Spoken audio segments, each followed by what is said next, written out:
Hello, good afternoon, everyone, and thank you for joining today's webinar, Engaging Tanf Participants in the Green Economy. We are very excited to bring to you today a lineup of expert presenters to discuss this topic with you today. I'm James Butler, and I serve as one of the program specialists here in the Office of Family Assistance within the Administration for Children and Families.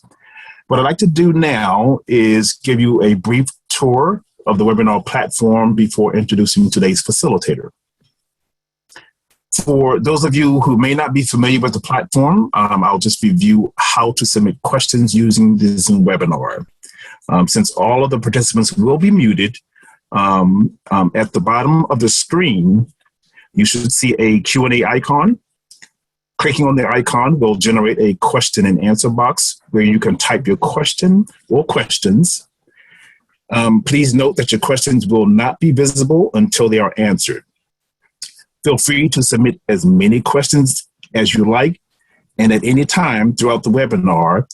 And if you'd like, you can also indicate which speaker you'd like to respond to your questions. We will be monitoring your questions and we will address as many of them as we can during our Q&A session. We will also launch several polls throughout the presentation that will pop up on your screen automatically, including an evaluation poll at the end of the webinar. You can respond to those polls by clicking on the radio button next to your preferred response. We're going to leave each poll question open for about 30 seconds for you guys to respond, and then perhaps give you just a brief overview of what the responses are. So today's webinar will be facilitated by Bridget Brown. Bridget is the Director of Workforce Innovations with ICF and has over 28 years of experience in workforce development, work-based learning, program improvement, and capacity building at the state, local, and national levels. She had the privilege of serving 2 presidents in her role as National Skills Standards Board's Director of Program Development at the U.S. Department of Labor, and was the co-director of the Manufacturing Skills Standards Council, where she worked directly with unions and manufacturers to improve the skills of frontline workers. It's my pleasure to present to everyone Bridget. Welcome, Bridget. Thank you, James, and good afternoon, everyone. Today's webinar will include 3 elements. The first one are presentations from our outstanding speakers. Second, we'll have some polling questions with the audience.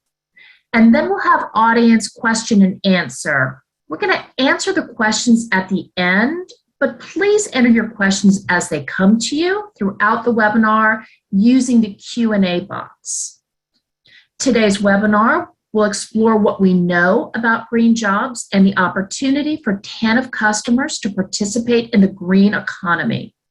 It will feature subject matter experts who will share trends in the green economy, as well as share examples of green job programs, including those that engage TANF customers. Participants will gain insights on how the green employment sector is growing and how this growth poses new opportunities for TANF and other assistance program customers.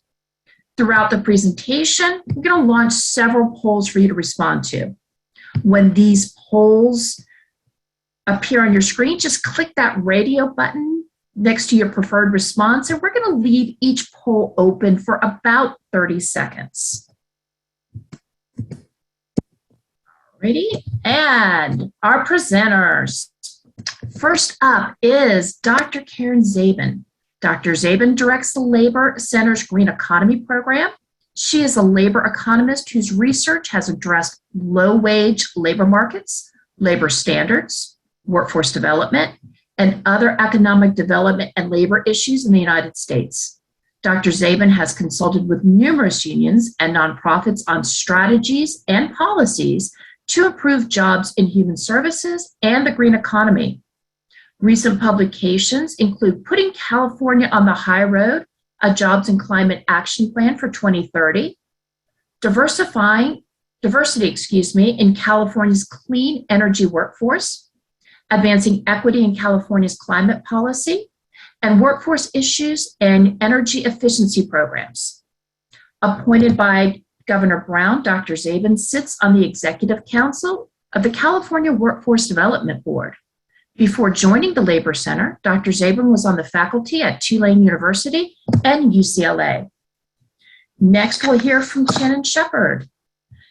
Shannon Shepard is the National Competition Lead for the Brownfield Job Training Grant Program in EPA's Office of Brownfields and Land Revitalization, or OBLR. In this capacity, Shannon is responsible for coordinating the job training grant competition and providing guidance and support to EPA's regional brownfield offices. Prior to joining EPA, Shannon worked as a GIS analyst in the private sector.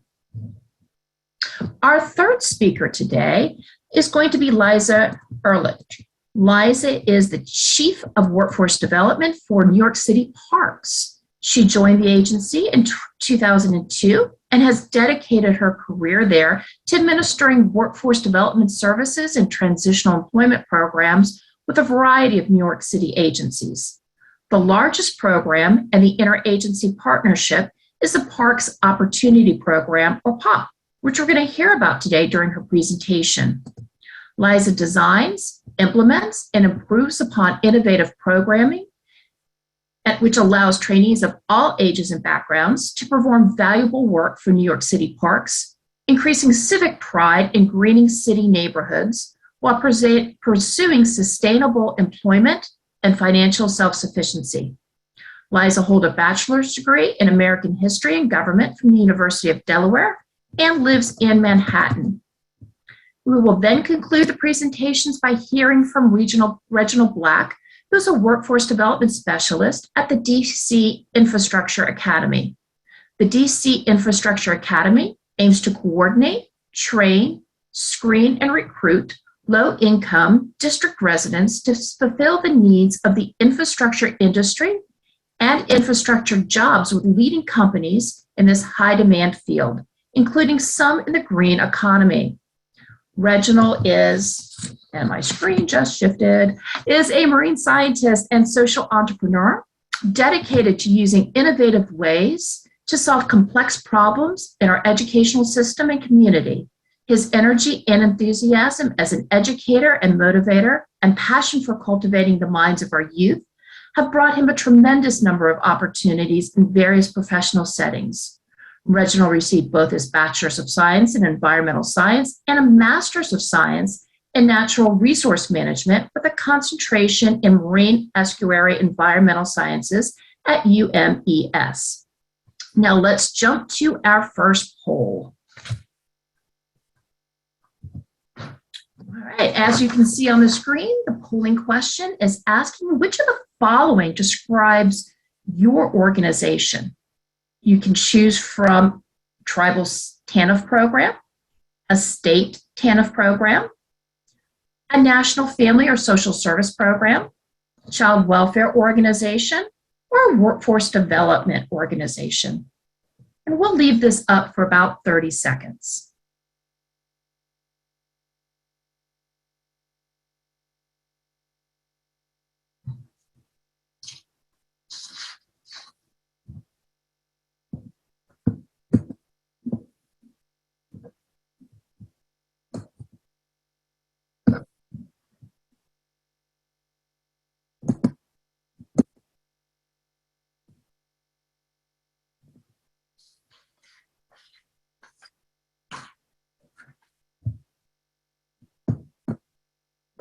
All right, and it looks like based on some of the results, the majority of today's participants are from state TANF programs, and that's about 35% of you. Oops, now it looks like it's changed. It's a horse race. All right, so workforce development organizations are now ahead, coming in at 42%.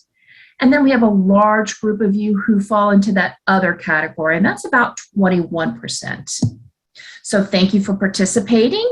And let me turn it over to our first speaker, and that would be Dr. Carol Zabin.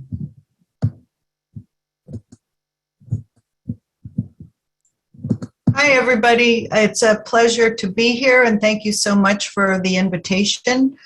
I was asked to sort of provide a frame for this discussion today.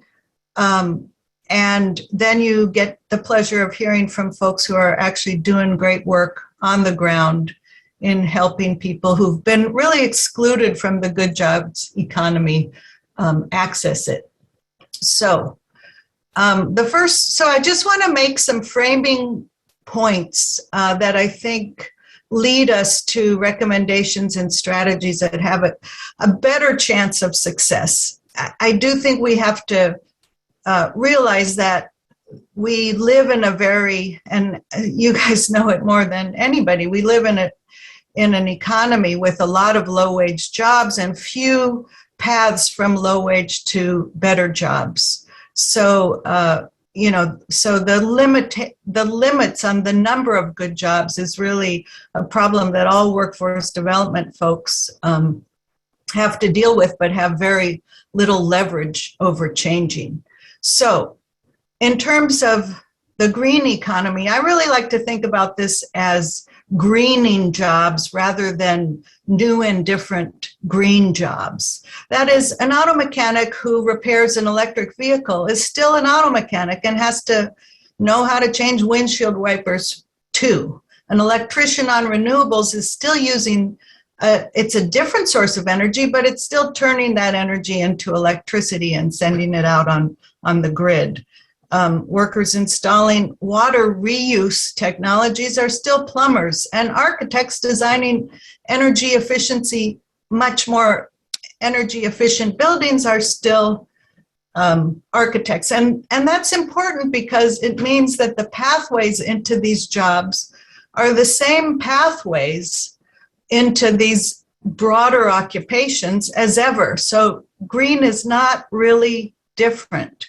When we look at the occupations, my specialty is the ones that are directly impacted by climate policy, but there's other jobs that we could call in the green area in terms of all kinds of environmental remediation and environmental amenities.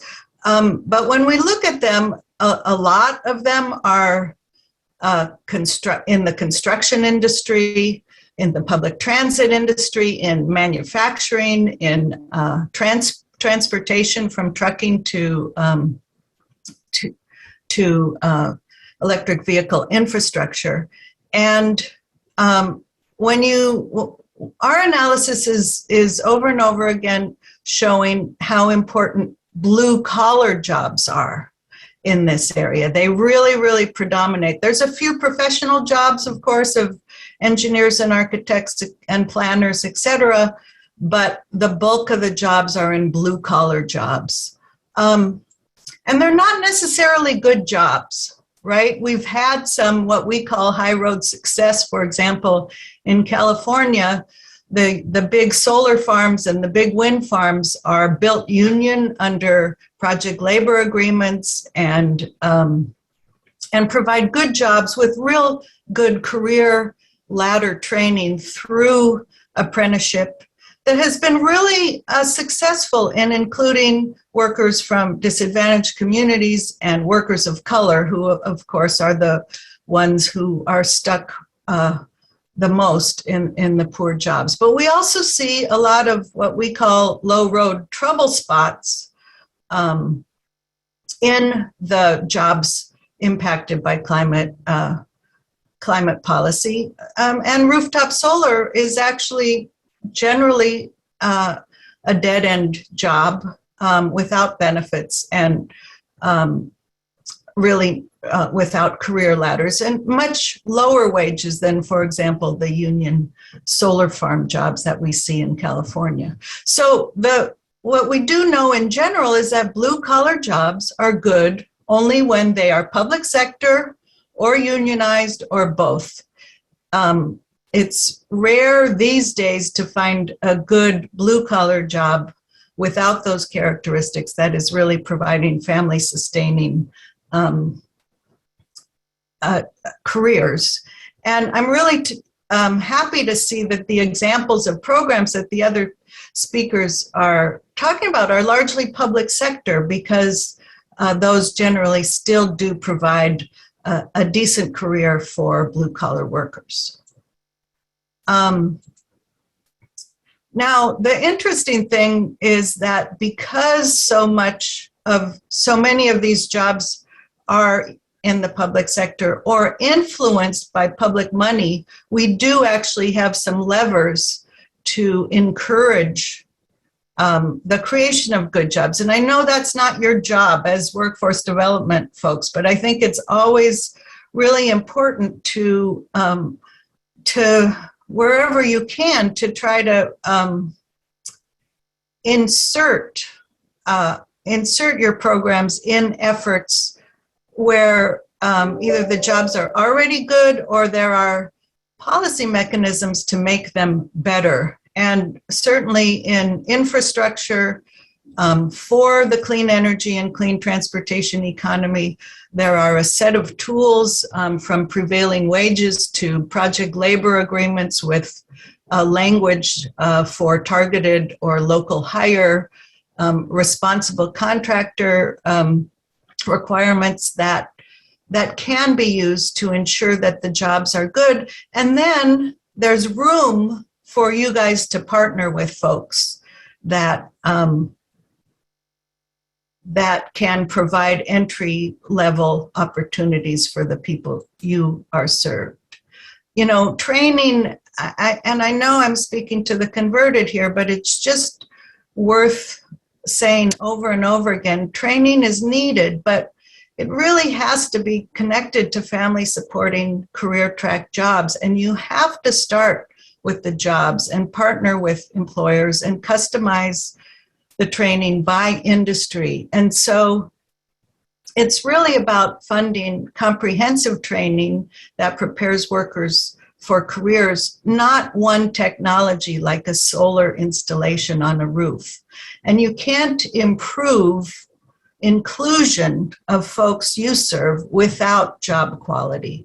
So that's why we really suggest that the best strategies are to support and enhance apprenticeship and other labor management partnerships that really build off of partnerships with employers and build some kind of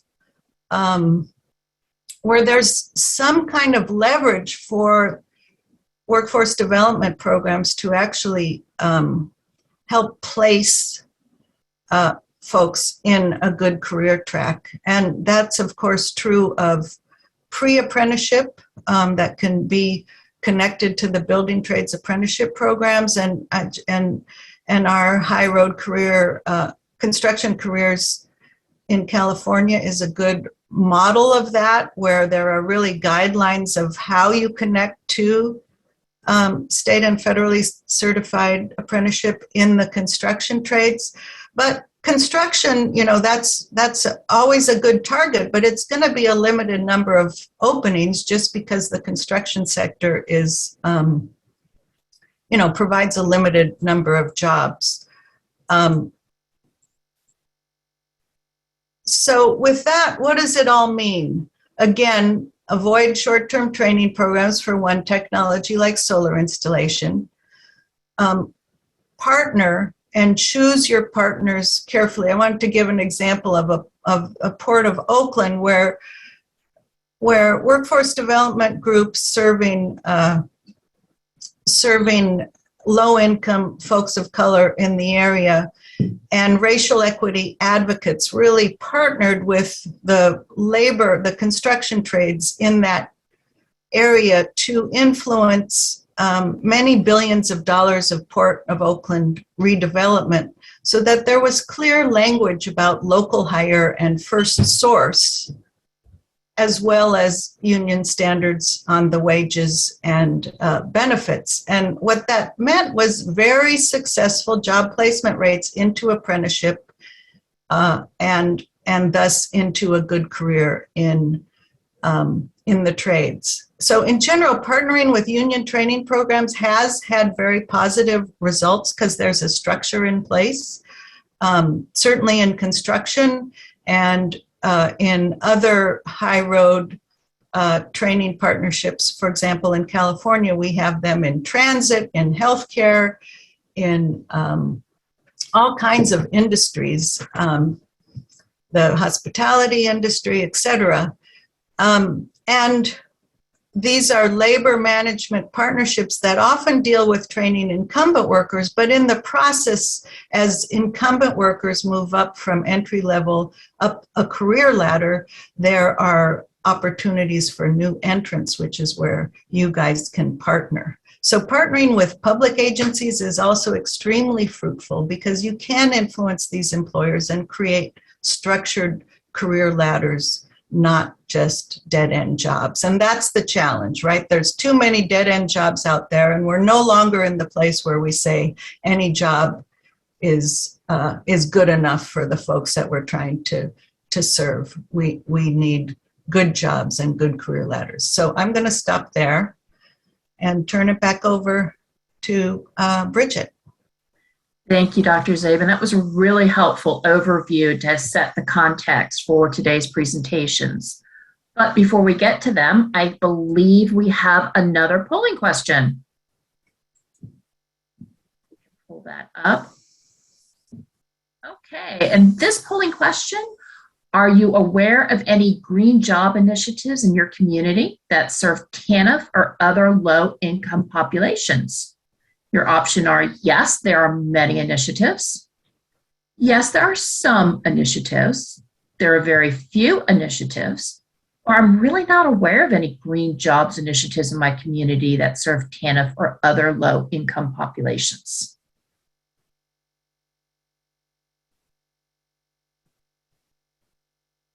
And we'll leave this up for just a few more seconds.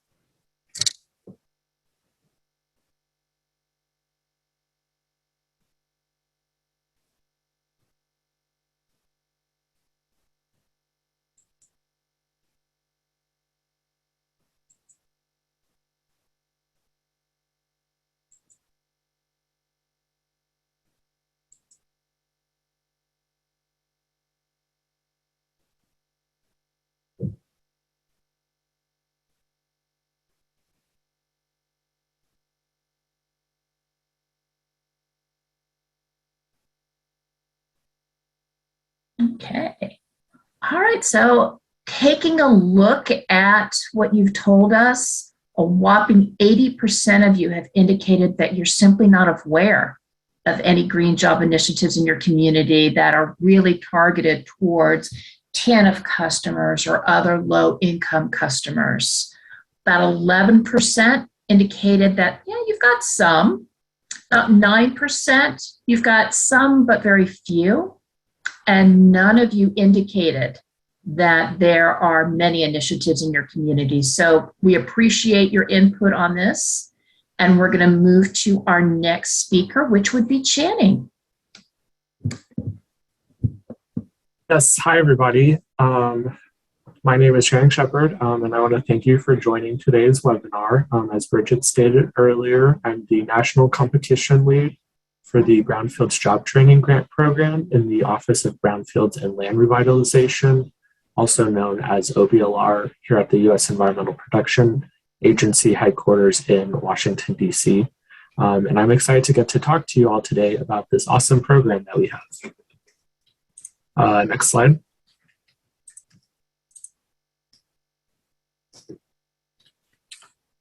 So just for some context, before we get ahead of ourselves, just want to cover briefly what is a brownfield.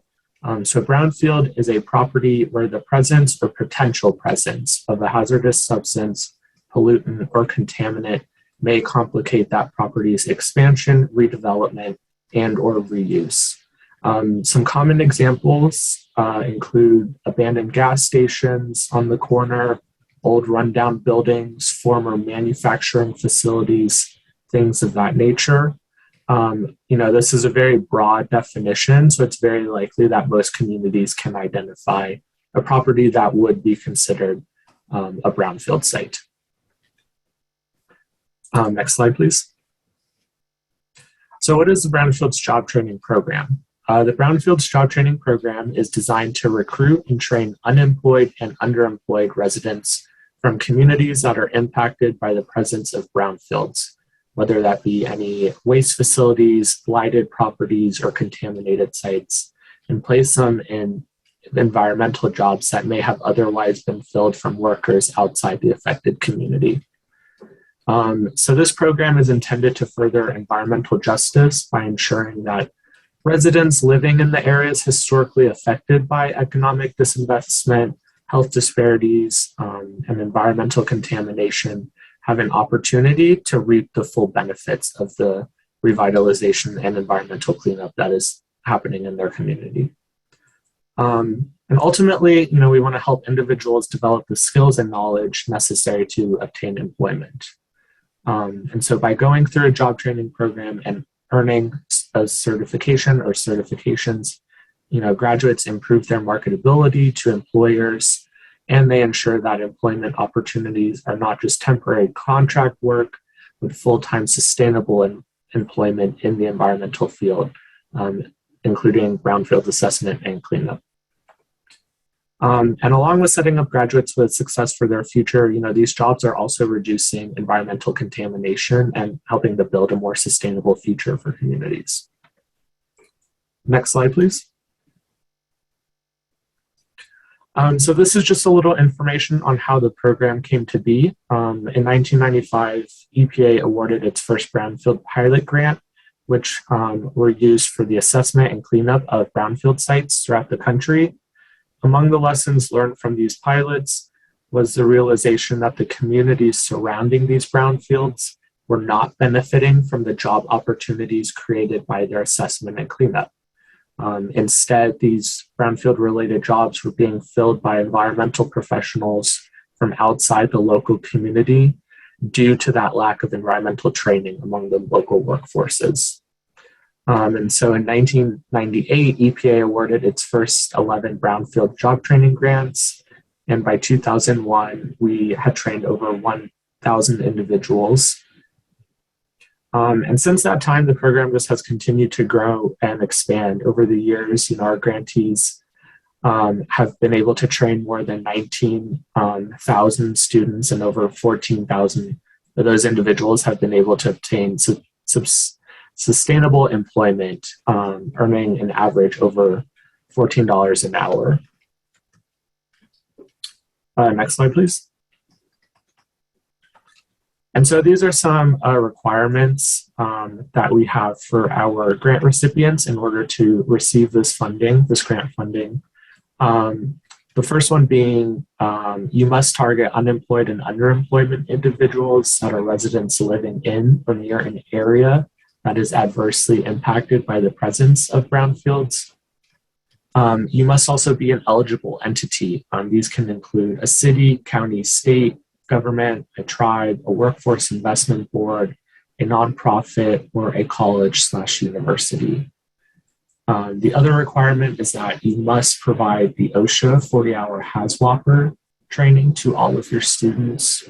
For those that are not familiar with HAZWOPER, it's the Hazardous Waste Operations and Emergency Response Training. And of course, you must also meet all the threshold eligibility requirements that are outlined in the request for applications. Next slide, please. So this is just kind of a typical grant. In the past, applicants have been able to apply up for $200,000 worth of funding to develop their job training curriculum. The grant runs for 3 years. And so the first year, we usually see the grant recipient using that time to recruit and screen students for their program. In the second year, there's a continued recruitment and screening and starting to conclude the first trainings that had started. And by year 3, the grant recipients are really focused on placing and tracking the graduates and reporting those results back to EPA. Next slide, please. And so beyond that required HAZWOPER training that I just mentioned in the previous slide, the grant recipient can design a curriculum as they see fit, as long as all the courses offered are an eligible use of grant funds and contain a clear nexus to brownfields. It is strongly encouraged that one's curriculum be based on the local hiring needs, just to ensure that participants are not only receiving environmental training, but also that they are securing sustainable full-time employment in the environmental field in their community. And in addition to the Brownfield's hazardous waste training, grantees may use funds for things like green remediation technologies, stormwater management training, emergency response training, enhanced environmental health and safety related to site remediation, as well as energy efficiency and alternative energy technologies. Just as a recommendation, I've provided the link here to the previous competitions request for applications. That also explains eligible use of grant funds, as well as our frequently asked questions. Next slide, please. EPA headquarters, we have regional offices in all 10 regions. And this is the list of the regional job training coordinators. Their name corresponds with the region that they're located in. So if you have any specific questions, about potentially developing a curriculum, you can reach out to one of them. Next slide. And so as some folks might be aware of, the monumental bipartisan infrastructure law was recently passed, and Brownfields is receiving $1.5 billion for our program. The Office of Brownfields and Land Revitalization is going to be hosting a listening session, which is open to all, to solicit feedback on how we can maximize the benefits of this investment into communities across the nation, as well as into the Brownfields job training program. And so we really just want to hear from anybody who is interested, who has received funding in the past, to folks who have not, who are just now hearing about this but are curious. We want to, get that feedback from you on how we can really maximize the benefits of this investment. And so the listening session is going to be held on February 9th. That is next Wednesday from 12:30 to 2 p.m. Eastern Standard Time. And the link to the listening session is provided on the slide. Next slide, please.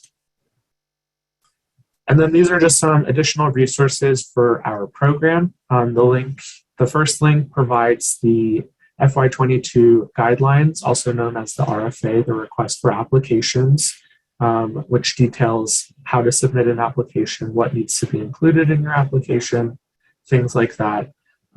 We also have our frequently asked questions document that we keep updated regularly, as well as the Grants.gov tip sheet on how to actually submit your application within Grants.gov. The next link, our next bullet, provides the link just to the Brownfields website. If you are interested in learning about other work, we also provide other grant opportunities for assessment and cleanup and things like that. And then the last link is the Hazardous Materials Training and Research Institute, HMTRI.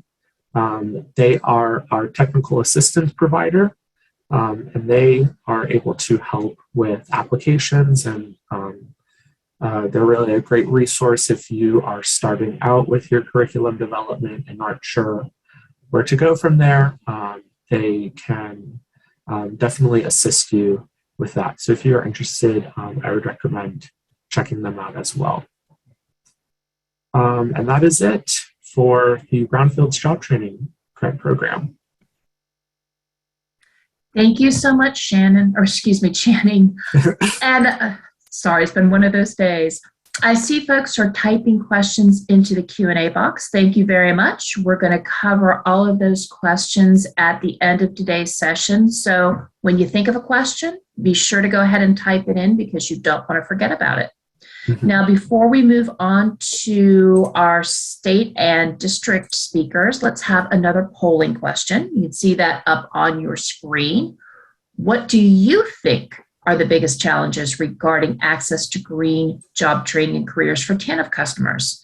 And this is one where you can select more than just one response. Is it limited availability of green job training programs? Limited interest among TANF customers? Is it the demanding eligibility criteria for green job training programs, the high training program costs, or other? And if it's other, if you could drop what your response would be in the chat feature so we can collect those as well.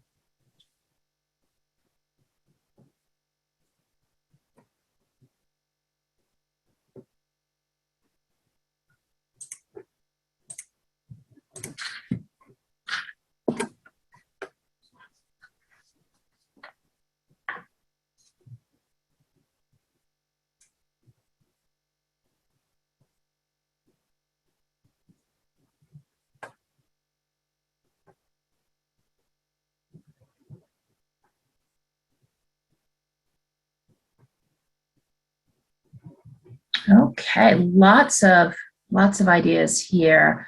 Seems like the limited availability of the programs is coming in pretty high with 72%.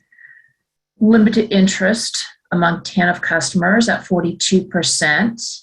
And then the eligibility criteria is causing some barriers for about 28%. High training costs and others tied for 19%. And taking a look at some of those others are childcare, transportation, home technology. Thank you, Sherry. Those are great examples. Monica weighs in with lack of awareness. Angela on barriers and times. Olivia unable to commit to training requirements because of the barriers and the supportive service needs. Lack of interest. Yes, Mary. Yeah, you can't force someone to go into a training program. So that lack of interest by half the customers. So thank you. And now let me turn things over to Liza. Hi, everyone. I'm very happy to be here today. My name is Liza Ehrlich, and I'm the Chief of Workforce Development at New York City Parks, which is the local parks department in New York City. Next slide, please. So we're going to take a little bit of a turn here from the conversation about brownfield remediation and move kind of a little bit back to Dr. Zabin and her conversation about like the greening of existing jobs and public sector jobs. So I'm going to start by talking a bit about the Parks Opportunity Program, of course. It's a subsidized transitional employment program, which is run by us at New York City Parks. It's funded entirely by our local Department of Social Services, which is the Human Resources Administration here.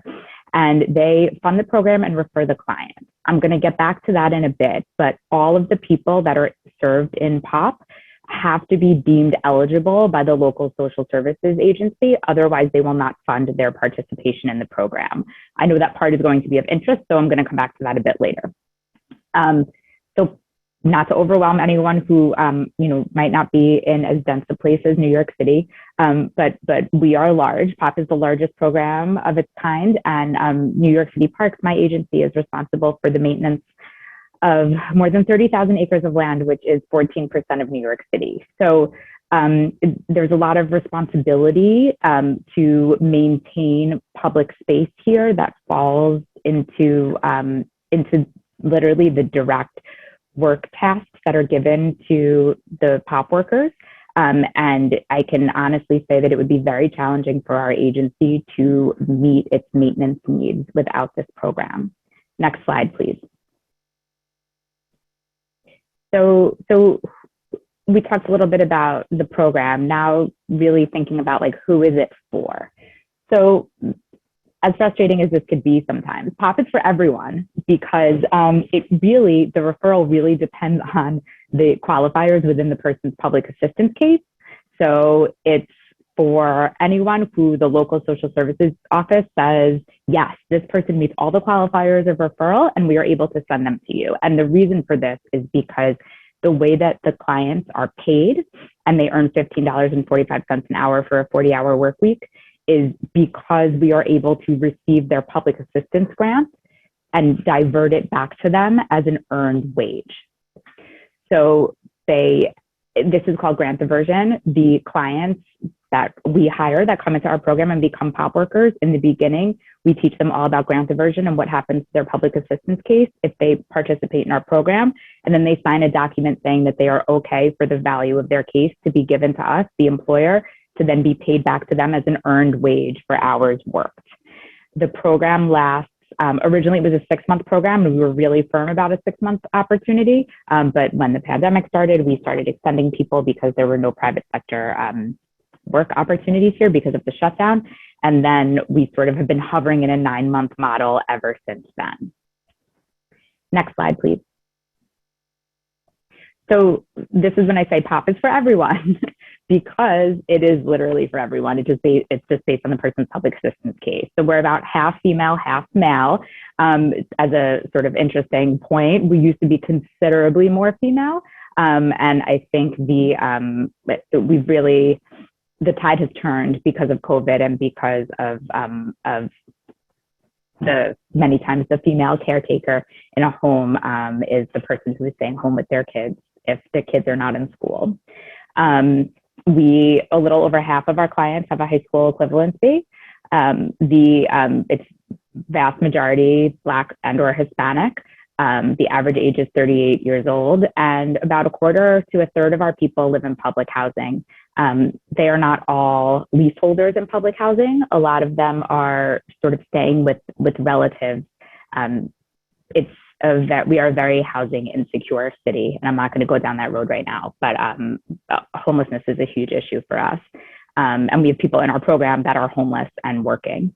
What's really unique about our program, and something that I want to go back to what Dr. Zabin said about opportunity in public sector, is that our trainees, while they only work for 6 months or 9 months now, they are represented by a union.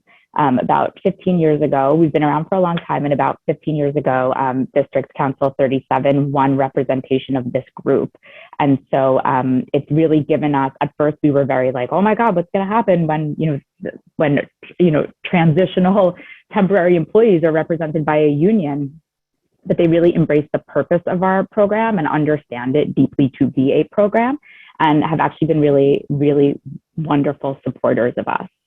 Next slide, please. So what makes POP unique? And this is what I really want to talk about, not necessarily what people are doing at work, but what we are doing with them while they're working here. So we are both the employer and the service provider. A lot of times in this sort of model, you might have either someone working in a jobs program and then receiving services somewhere else, or just working somewhere, like some subset of hours, and then maybe tuning in to case conferences of people who aren't at all connected to their job and their employer. That's not what we have happening here. We are both the employer and the employment service provider. So within our organization, our workforce development organization here at New York City Parks, we have something you wouldn't necessarily think about finding in New York City Parks, like career coaches and high school equivalency instructors. Thanks. And we are able to actually provide these services as part of the person's work week. So they'll meet with their career coach once a week, or sometimes once every other week, depending on their training schedule. And they're individual meetings. So the coach is able to sit with the person and really talk about all of the things that you all were bringing up in the chat. Like, let's talk about childcare. Let's talk about, what other responsibilities you might have at home. Let's talk about your housing, your future goals. We're not just putting people in a room in groups and sort of offering what's, going to meet the needs of all the people in the room, because you can't meet the needs of a group of individuals with one thing, right? So we're really just working hyper specifically with each person to try to A, get them to start communicating and really opening up to us, and B, making sure that we're able to help identify, if needed, the best intervention for them to participate in during their time with us. Next slide, please. So here's just an example of some of the services and training and credentials that we offer. We are super proud to have gotten to a point to offer all of this stuff in-house. A lot of times people might say, oh, well, a lot of this is like super general stuff. And, you know, what if I want to do something totally different? We can support them in looking outside for resources to access that training. This is New York City, you know, you have the world at your fingertips, but we are not necessarily going to fall over ourselves to provide very, very individual things that only like 2 or 3 people are interested in taking advantage of. All of these different credentials are widely applicable to a range of different jobs that people connect to during their time with us and after. And so we have really over, I'd say like the past 10 years, honed our ability to determine what training and credentials are worth our time to be able to become trained in ourselves to then be able to provide it to our clients. Next slide, please. So in going back again, so we have a lot of property in New York City. You can see it all right here. And these are really diverse work locations that give us an opportunity to create very transferable skills for the people in our program. So while you're probably reading this slide and thinking like, well, I don't have like anywhere near this amount of properties in my jurisdiction,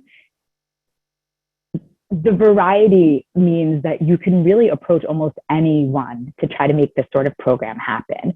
You could approach a small museum who might need, you know, like indoor and outdoor maintenance. You could approach, you know, if you have public pools in the summer, you can work with that entity to try to staff the pools. I'm sure there's playgrounds where, you know, everyone lives. So we're really talking about custodial maintenance work that people are paid to do and providing them with a service during that same period of time so that they're able to marry the job and the service that they're being provided, using the job as a laboratory, and then being supported into employment post-subsidy. Next slide, please. And so where do people connect to work? So pre-COVID, this is an example of our this is a chart of our private sector and public sector jobs pre-COVID. And so I'm sharing this specifically because I want to say, as you can see here, while the vast majority of the people in POP at parks are working in custodial maintenance, both inside and outside, they're having a whole bunch of other experiences because of the diversity of the work assignments that really allow them to go into other industries, like customer service. People are they're working with the public, they're helping locals, they're helping tourists, and that really can prepare people for food service, for customer service retail, for healthcare social services. We have many people who are hired by us long-term. That's not the goal of our program because we definitely don't have the amount of attrition to allow for thousands of people a year that go through POP to be absorbed into permanent city jobs. But we do have partnerships with other organizations, specifically at other city agencies, which, to bring back to what Dr. Zabin was saying, COVID really like hammered it home for us. The only good opportunity for our clients at this point are government jobs, because, you know, our economy was so like shut down, reopen, shut down, reopen. And it was really, really, I'm sure this happened, you know, obviously not just in New York City, but, you know, local government employees were the only people that had a level of protection. And so we really tried to focus our efforts on those positions. Next slide, please. So since COVID, you know, POP workers are essential workers. They were at work every single day, even while everything else shut down. And, you know, day in and day out, you know, we live in a very, very dense city and people flooded our properties and they brought stuff with them. They brought food and they brought trash, and we needed to clean up and we needed to plant and we needed to remove leaves and we needed to shovel snow and make sure that people who were, you know, trapped in their apartments had a place to be. And so it was really interesting for us because, this is a group of people who, because of all of the issues that they face in their personal lives, they had every reason in the world to stop coming to work, and they didn't. They really pushed through. And I think that going through all of our career coaches were able to go through all of the problem solving with the clients and really go through okay, so how are you continuing to make this happen? Let's talk about it. What are your resources? How are you allocating, different areas of your life to allow you to continue to keep this job at this crazy time? And it was really very impactful for us and for the people in our program. And it showed us a whole bunch of different things. Next slide, please. So POP workers were coming to work. They were essential employees, and they were doing all of this custodial maintenance work. And that was all in person. But their need to use and master virtual tools exploded. It just exploded. We needed to help people, go to appointments with their kids online and help their kids with school online. And, our own services became virtual. And even though this is a group of people that are building their careers and work experience in in-person jobs, they need to be able to complete tasks virtually and be comfortable in a virtual economy. And so that's really where now we're working on skill development for people, because they're doing it, but there's a big difference between being able to communicate in this way and then being able to fill out a really detailed employment application for a city agency. So that brings me to the next slide, which is we've focused our efforts a ton right now on building employment pipelines and supported application processes with organizations that have good jobs. So, it's New York City, everyone's hiring. We could have a bunch of different employer partnerships, and we don't want to because these are really, really challenging to do when you do them right. And so we've really sort of put our focus on city agencies, on the housing authority, which administers all of the publicly funded apartments in New York City, the local Department of Environmental Protection, a whole bunch of other types of organizations, and created a situation. The school, our public school, the custodial unit, and we're really working hard to create a direct pipeline to support the application process between us and the next employer. So that way, they can just be out in the world doing this work, working really hard at Parks, and we are able to do this back end stuff to make their applications go through successfully and make sure they can get all their documents together to get the next job, because we're only really working to help people get permanent jobs with union benefits at this point. And so, it's worth it for us to make a huge investment in being able to do a supported application process online and partner with these other organizations, because the reward is so great for the person. Next slide, please. And so just really quickly before I wrap up, it's not just POP. We have a bunch of really great programs that have a really amazing impact on the green space in New York City and open land. We have the City Cleanup Corps, which is a federally funded program since COVID, where we've hired thousands of people to be able to help clean our cities, parks, and sidewalks. We have Green Applied Projects for Parks, which is basically a youth-based program for people, young adults who have been involved in the justice system, and it allows us to hire them to work on teams to really learn how to have professional relationships together and connect with the property that they are assigned to. And then Summer Youth Employment Program, which is a young adult, high school age summer youth program. And Youth Wrap, which is a work assignment for young adults at the Department of Probation that allows for them to be paid while they perform tasks at city parks and playgrounds. So that was a ton of information about all the types of programming that we do. I hope that I addressed enough of the TANF piece and the public benefits piece. If not, I'm available for any questions. And next slide, please. Thank you so much. I'm really happy to have been here with you today. Thank you. Thank you so much, Liza. And now we're going to hear from Reginald.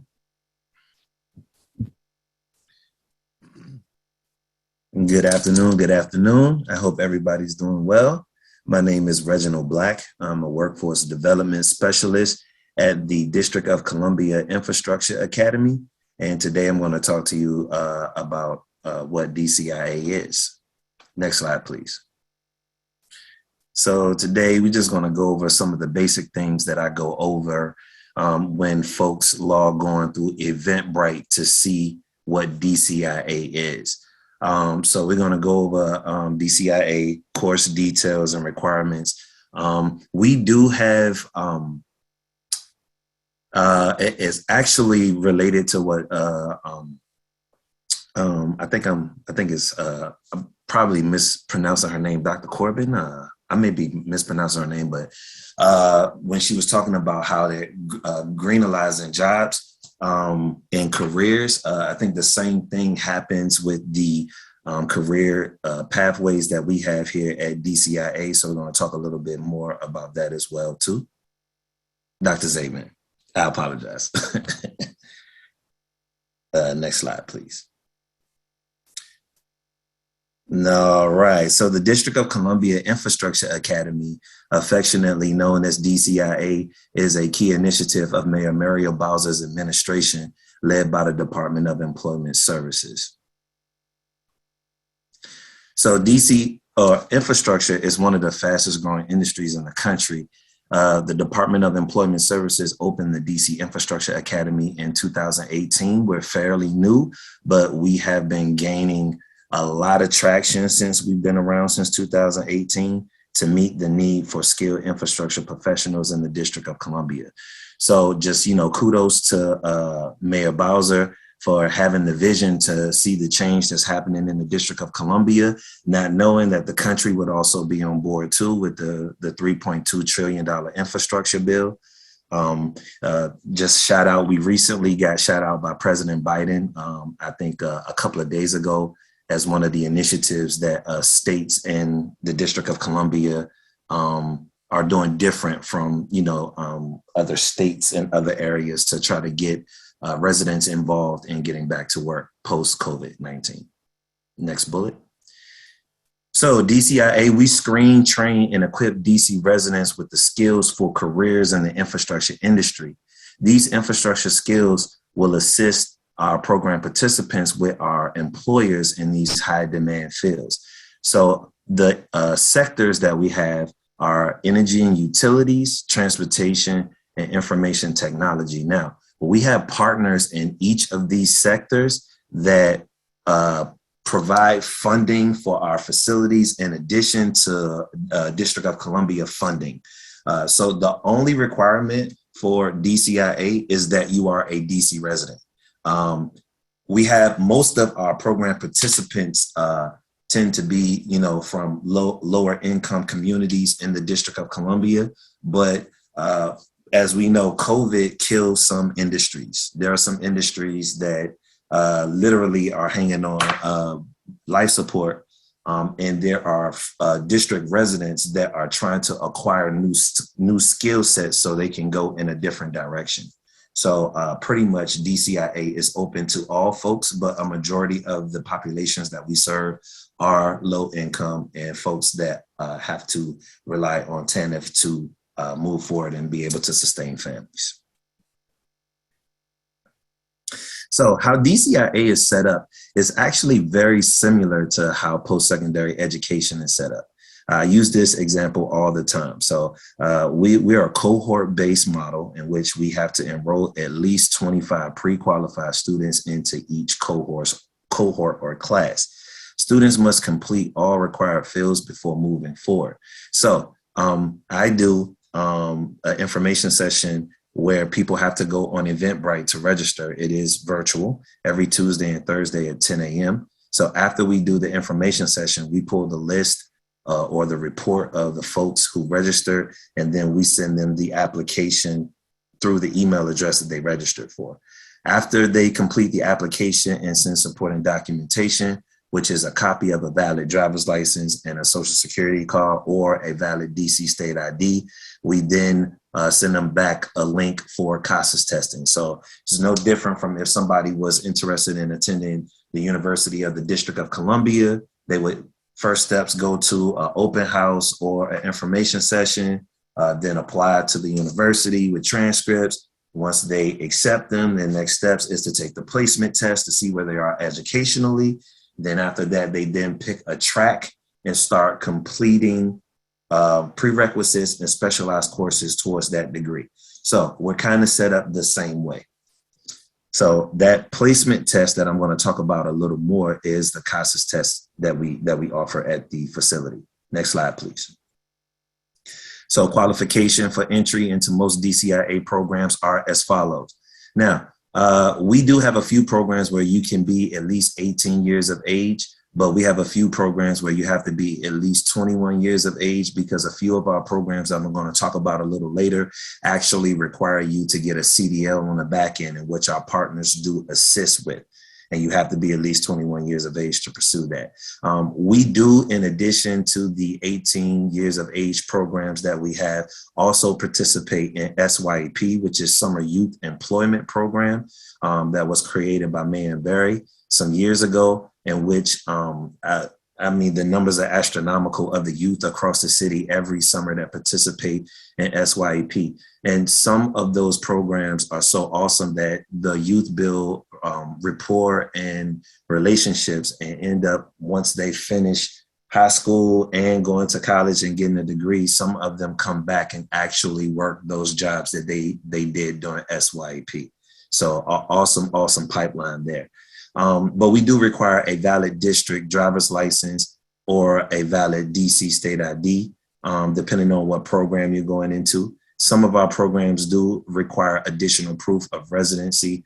In the DMV, the DC, Maryland, and Virginia area, people are very transient. So you'll have people living in Maryland trying to apply for a District of Columbia program. So we want to make sure that we're serving the district. We do require a high school diploma or GED, but we do have resources to help folks that log in to try to come into DCIA or try to pursue a training program at DCIA, for them to go through and get their high school diploma or GED. The CASAS testing requirements that we go off of are 239 in reading and a 236 in math. And that's just for the program that I oversee. There are different levels that that folks have to target, have to meet. And it's just so we can make sure that they can understand the information that's being taught in the vocational trainings. But pretty much, if you can get a 239 in reading and a 236 in math, you can go through any of our training programs.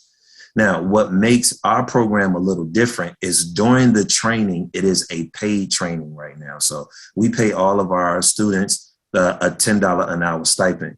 We do realize that it is difficult to maintain employment while we have program participants coming to us during peak hours of the day. And we have had some folks come to us that have had to make an executive decision to walk away from a job to get a training to move into a career. And then we have had folks that are lucky enough to come to us during the day and work in the evening time. At some point in 2022, we have discussed with management about having evening time programs. So that is coming down the pike. So folks who are working during the day don't have to make that executive decision. You know, they can literally put themselves in a position where they can make a smooth transition into a mid-level career. We do require that our program participants consent to a drug screening and a criminal background check. And that's only because a lot of the programs and the training that we have do require our program participants to use machinery, in which I do know we have folks on the call from different places in the United States with different legislation around, different things like marijuana. But, we try to get them to understand that, it's a federal offense to operate heavy machinery under the influence. And we also have them do a background check. Now, we're very aware of the population that we serve, and we do understand that we have a very high population of returning citizens here in the District of Columbia. But we have had folks that have come through our program that are returning citizens that are successfully working in mid-level careers right now as we speak. So we take every case by case. And it used to be that you could take a premier class once every 6 months. Then it changed to once every year. Now it's one per lifetime. And it's only because, we have a lot of folks, especially post COVID-19, or not post, because it's not like it's over, but, just trying to get back to some form of normalcy. We have a huge influx of folks coming through our vocational training programs. Every Tuesday and Thursday, I'm averaging about 30 to 35 new people that are on the call trying to get into our training program. So next slide, please. Sorry about that. I tried to change the slide myself. Okay, so the example I use with, going to college, going through the application process, after you've gone through the open house or the information session and you pick your track, the next step is for you to begin taking classes towards that degree. So normally what you do is you take your prerequisite courses. So at DCIA, prerequisite courses are the 2-week work readiness training program. So we truly believe at DCIA, to be a successful employee, it is necessary to have a wide range of skills. These are skills, behaviors, and attitudes that enable employees to think critically and progress in their careers. The first component of our career pathway training is our work readiness training. It's a 2-week course that focuses on the following skills. And as you can read them, you have communication and conflict resolution, problem solving, creativity, self-direction and ethics, time management and punctuality, and workplace etiquette. And the good thing is the work readiness, it's not a standard class. It's actually tailored to each individual training cohort. So you're going to hear me talk about some of our specific training programs, and each program that you hear me name has its own work readiness component to it. So we go over a lot of things. Like, I can't tell you how many times I've had somebody sit down in my office and I ask them questions about things on their resume and they can't answer the questions.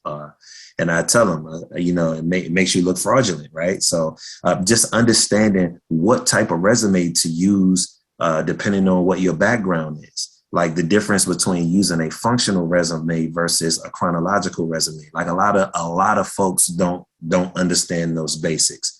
Or I tell them, if you get an opportunity to sit and speak with someone of influence, like the mayor, you're not going to have 2 and 3 hours to talk to her, right? You're going to have 5 to 10 minutes, right? So I tell them, what do you need there? The elevator pitch, right? And it should go one or two ways: who you are, what you have, and what you're trying to do, or who you are, what you need, and what you're trying to complete, right?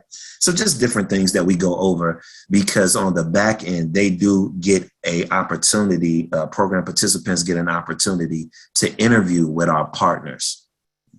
Next slide, please. So we're going to get into the meat and potatoes. The first sector I'm going to go over is our Quick Path to Energy, also known as our QPE sector. This program is a direct solution to meeting the electrical utility industry's immediate need for skilled workers. Upon program completion, participants will have a direct opportunity to interview with industry leaders. Now, the number one question people ask us when they come on the information session is, do we do job placement? And technically, the answer to that is no. It is a form of, but technically it is no. So what we've done is we've sat down with our partners, Pepco, WMATA, DC Water, and some other partners around the District of Columbia. And we asked them, what are you looking for in an employee? What skill sets do they need to have? And they gave us that information. And we use that information to build our curriculum, right? So what happens is our partners are involved from day one. From day one, our partners are watching, they are coming through class, they are, in the facility speaking to program participants, trying to get a gauge of, hey, what are you trying to do? Even what's your background? We have some folks that come to us that already have backgrounds in infrastructure and construction, right? And a lot of them, are able to acquire a new skill set and move forward. But what I really love is a lot of our program participants have a leg up on other folks applying for the same positions off the street. And I'm going to tell you why. A lot of folks that are coming in from off the street, they will get what's called a conditional offer, where they'll get the position for a year or two, and they'll tell them, hey, you have to pass this exam if you want to continue to work for the organization, right? So with our program participants, not only are they gaining the skill sets in our training programs, but they're also being trained to have success on the exams, right? So that gives them a leg up over folks that are coming in off the street just using degrees trying to apply to the same positions. Because a lot of our program participants that graduate have success on the exams that are required. And I'm going to go over what those exams are in a moment. Next slide. Okay, so our first program is one of our premier programs. It is our Pepco program. So Pepco offers up-to-date and relevant energy programs that meet the emerging needs of the energy industry. Pepco's curriculum targets skills in the energy industry and are designed for individuals pursuing a career in the energy sector. This program prepares you to take what's called the Construction and Skills Trait Exam, in which anybody that's working for Pepco has to pass that exam. For their manual labor careers. Now, these are some of the set careers that that they're always looking to fill, right? Trainee line mechanic, helper meter technician, underground cable splicer, and transformer tester. Now, we have had folks in the past that have come through our program that already have prior construction experience, and they've been able to interview for other positions and careers that Pepco were looking for at the time. Another good thing about Pepco is they're all over the United States, right? So let's say we have, for example, a natural disaster in Texas that, for example, may leave 25,000 people without power, and they don't have enough manpower in Texas to get that grid back up and running. A supervisor here may call an employee here and say, hey, I need you to get on the next thing to Texas tomorrow, and we will be paying for your per diem to eat where you stay and double time and a half or overtime. So they get those kind of opportunities in Pepco to make some great money. Also, I try to tell folks, a lot of people don't know Pepco has been around since the late 1800s. And, there's a lot of building going on in the District of Columbia. So a lot of the times their power sources are coming from Pepco and Excelon. So we go over the requirements like having to be 21 years of age to go through the Pepco program and have a valid DC driver's license and a motor vehicle record check. Now you see the no more than 2 points on their license, no outstanding tickets, no outstanding child support payments, and no, you can't owe any DC state taxes. And that's because in that program, you are required to get your CDL on the back end. And those are not our requirements. Those are the DMV requirements. They won't even let you pursue a CDL learner's permit if you have these things as barriers.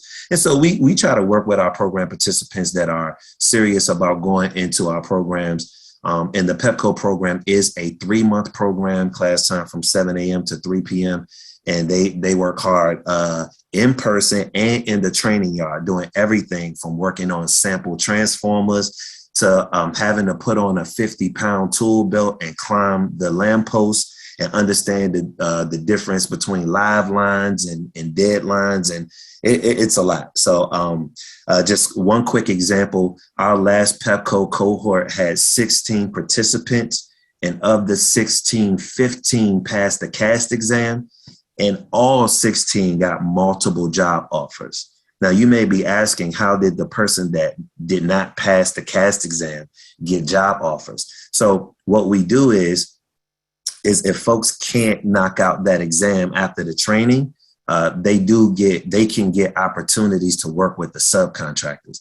And truth be told, sometimes the subcontractors, depending on what positions they have available, because sometimes they don't offer the full benefits that Pepco offers, they may actually give a higher wage per hour. So just something to think about. Next slide, please.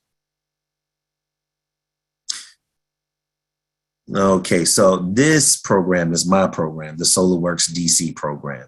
So this program prepares district residents to enter careers in the solar and related industries. Participants in this 12-week program will gain hands-on solar installation experience and complete installations basics training.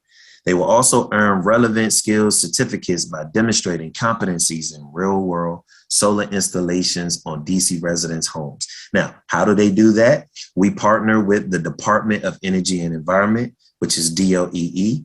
along with our grant recipient who teaches the class. And what we do is every cohort does about 5 to 6 what's called live mock installs, where their class for the day is to meet the instructor at that DC residence home and go up on their roof and install a live working solar panel. So it is a partnership with Solarworks DC along with Solar for All. So this is one of the programs. My program is one of the programs where you can be 18 years of age. And also my program is a feeder system for SYP. So a lot of folks that come through the SYP program to learn about Solarworks, if they are out of school and they're transitioning and learning about green opportunities and green careers, and they take a liking to it, they actually feed into the Solarworks DC program, in which right now we have folks who are teaching the class who came through SYP and came through the Solarworks DC program. So pretty awesome pipeline. Next slide, please. And last but not least, we also have a partnership with Washington Gas. So this program prepares students for careers in energy with a focus on excavation and backfilling. Here's where that the working with heavy machinery comes into play. So they excavate to get to those underground clearances, those cover service lines, mains, and transmission lines. And then they, do correct backfilling. And a lot of folks ask me questions, like, oh man, that sounds real elementary to just remove dirt and put it back.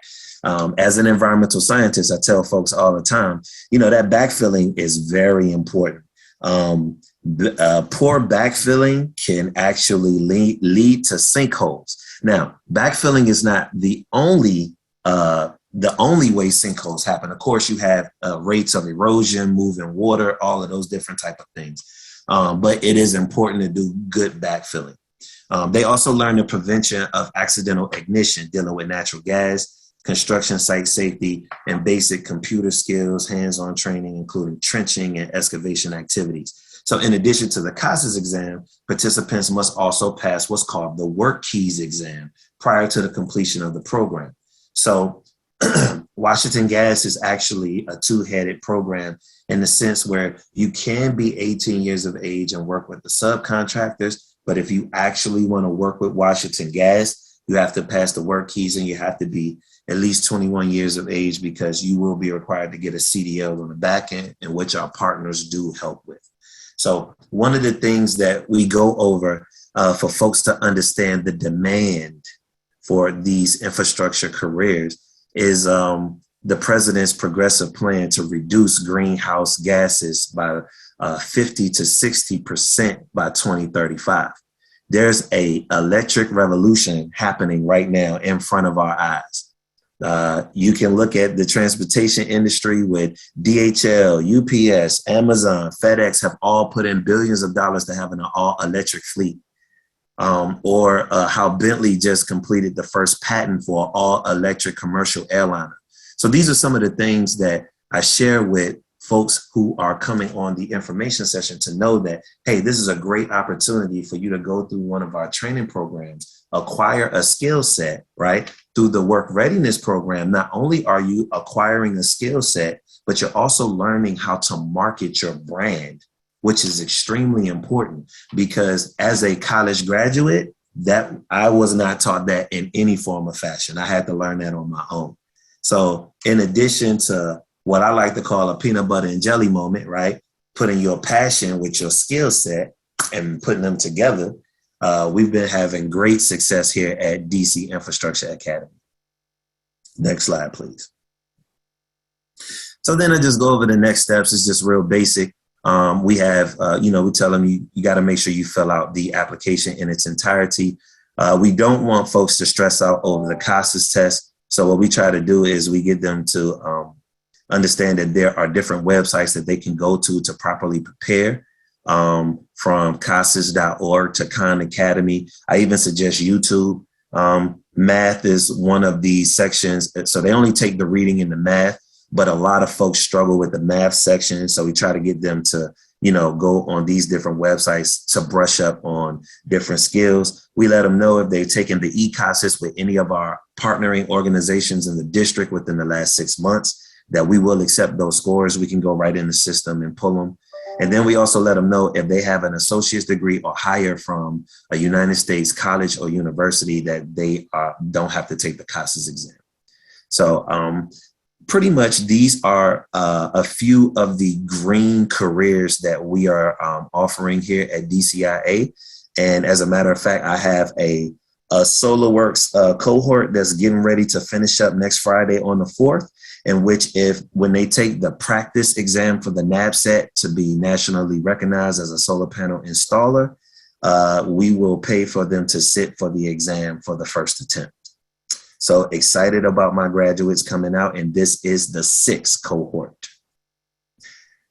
So I just want to thank you all for the opportunity to tell you about DCIA, and I look forward to any questions you may have. Great. Thank you so much. That was really great information. I'm going to recommend that if anybody has questions, be sure to go ahead and post them in the Q&A bucket there that we see down at the bottom of your screen. And just as an FYI, in case you submit a question, we don't get to it since we only have about 8 minutes left, we can always answer them and post them with the webinar materials that go on the PRTA website in the next couple of weeks. But we're going to try to answer as many as we absolutely can. So I know some of them may have already been answered, but still may be questions for others. So I'm going to start with one of them. And Liza, I'm going to come to you. Somebody had posted a question asking about the wage. The wage you pay is determined by the value of the benefits they were previously receiving, or do they receive assistance, or the wages in place of that? Can you explain that to someone who may have missed your answer? Sure. So, we have an interesting situation, because since this is a union job, the transitional job that clients have when they're with us is a union job. So the wage is set through collective bargaining by the union. But obviously, no one could afford the program if we weren't able to leverage the value of the individual's public assistance case to pay their wage. And so when I started off by saying, it's like POP is for everyone as long as social services says that they're eligible, it's true. They have like a calculus where they figure out exactly what the value is of the person's public assistance case when you take their rent and their cash and their food stamps into account. And if that value can pay the $15.45 an hour for a 40-hour work week wage for us, then they're eligible for referral. Great. Thank you so much. You're welcome. So Channing, a question came in for you as well. $14 an hour seems to be a relatively low wage considering all of the discussions around raising the minimum wage to $15 an hour. What's the potential for participants to increase their pay or have access to upward mobility? Well, that's a really good question. One thing to keep in mind regarding the $14 per hour is that is an average of the entire program, so over the last 20 years. And so we are seeing in more recent years that the wages are increasing. We don't know, what raising the minimum wage will do, because that is up to the employers, and that's not something that our grant program has any sort of control over. I see that it was an anonymous person, so I hope that answers your question. Okay, thank you. And Reginald, I know you touched on this, but can you clarify, can applicants retest on CASAs if they do not meet the requirements initially? Most definitely. During COVID, Actually pre-COVID, we had what's called the Level Up program, where applicants would come in and they would have 2 opportunities to take the CASAS exam. And if they didn't meet those target scores, they would actually get a printout of where they succeeded and where they kind of fell short. And they would get an opportunity to sit with a tutor to go over those sections that they did not succeed in. And then they would take the CASAS test again within 15 to 30 days. But during COVID, because we were trying to give everybody an opportunity to get in, we kind of took the limitation off of how many times they could take it. So we've had folks that are determined come in and take it 3-4 times, but we try to work with them to say, hey, check out these websites so you can look at the different sections where, you may not have reached the scores that you wanted to reach, so you can come back and do that the next time. Great, thank you.